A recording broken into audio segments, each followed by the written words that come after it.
साहेबंदगी दर्शक वृंद, हम अपने सबका आइ बीच में एक टॉपिक लाबना छी और थोड़ा सा आध्यात्मिक चेतना दैले चाहे छी अपने लोकनिक जे अहाँ सब ब्रह्म परमात्मा ईश्वर खुदा के खोजैत रहे छी, राम के खोजैत रहे छी, मुदा अहाँ सबके बाहर में खोजे छिए, मुदा अपन ए शरीर के अंदर खोजे ले भूल जाय छिए।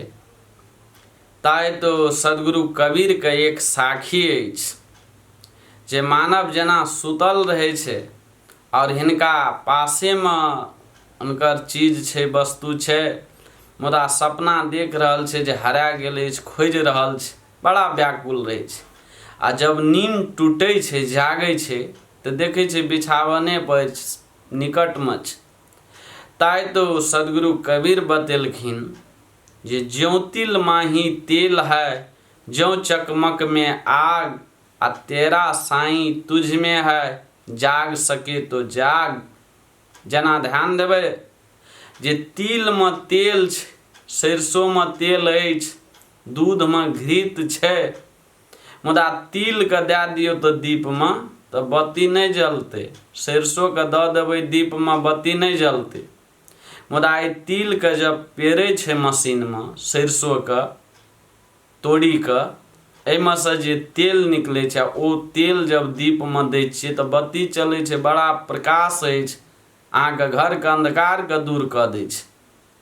दूध में घृत छे, दूध के द देवे दिया में दीप नहीं जलते, प्रकाश नहीं आते, मुदा दूध में से मंथन क्या के जब घृत निकाले छिए, घृत के द देवे दीप में तो बत्ती जले छे, प्रकाश है छे। ध्यान देवे माता बहन जे मेहंदी का पत्ता देखे में हरियर लगे, मुदा जब एकरा पीस के लोढ़ी सिलौट पर आ हाथ में के लगबे छिए तो हाथ में लाल भ जाए छे। ई लाली कत छले, देखे में तो पत्ता हरियर रहे, ई लाली लोढ़ी सिलौट में नहीं न छले, जे लोढ़ी सिलौट में से जड़ तो नहीं भ गेले मेहंदी के पात में, ई लाली मेहंदी के पत्ते में रहे, मुदा जब पीसल गेले तब ई लाली अहाँ के पात में से निकलले जे अहाँ के हाथ के लाल कर देल। बस तहिना ध्यान देवे सदगुरु कबीर के वाणी अछि जे ज्यों तिल माही तेल है, ज्यों चकमक में आग।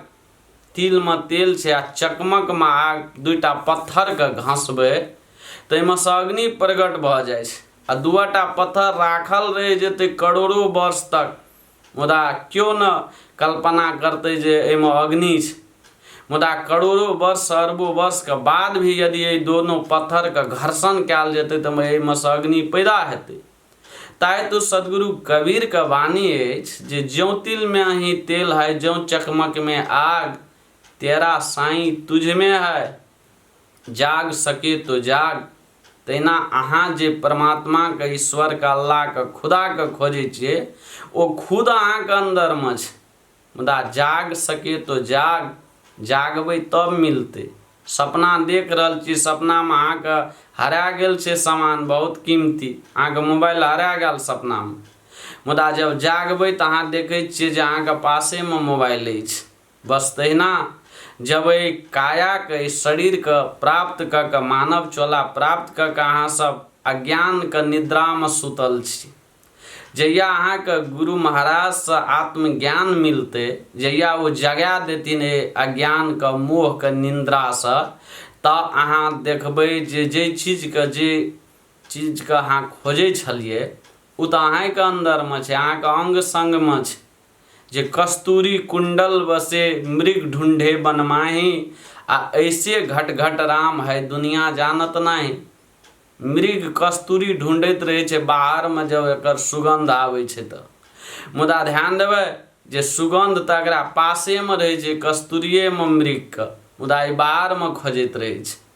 ताई तो अहाँ सब थोड़ा सा चिंतन करबे जे सब घट मोरा साइया, सुनी सेज न कोई, बलिहारी वा घट के जा घट प्रगट होय छै तो सब घट में, मुदा जे घट में प्रगट भ गेले ओ घट के बलिहारी सदगुरु बतावे छथिन जे ओ घट वाला पूजनीय भ जाय छै। ताइ तो अहाँ सब भी थोड़ा सा अज्ञान के निद्रा से जागू। आई के टॉपिके में हमर वाणी है जे जाग सकी तो जाग। अहाँ सब जागू, जगबै तब अहाँ के जे छै से ओ परमात्मा के प्राप्ति हेतै, आत्मज्ञान के प्राप्ति हेतै।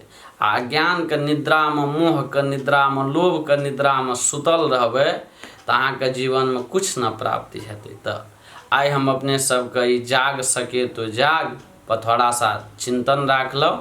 एहि सबके साथ हम युवा संत चूड़ामणि साहेब विदा चाहै छी। देखैत रह प्रवचन माला। साहेब बंदी।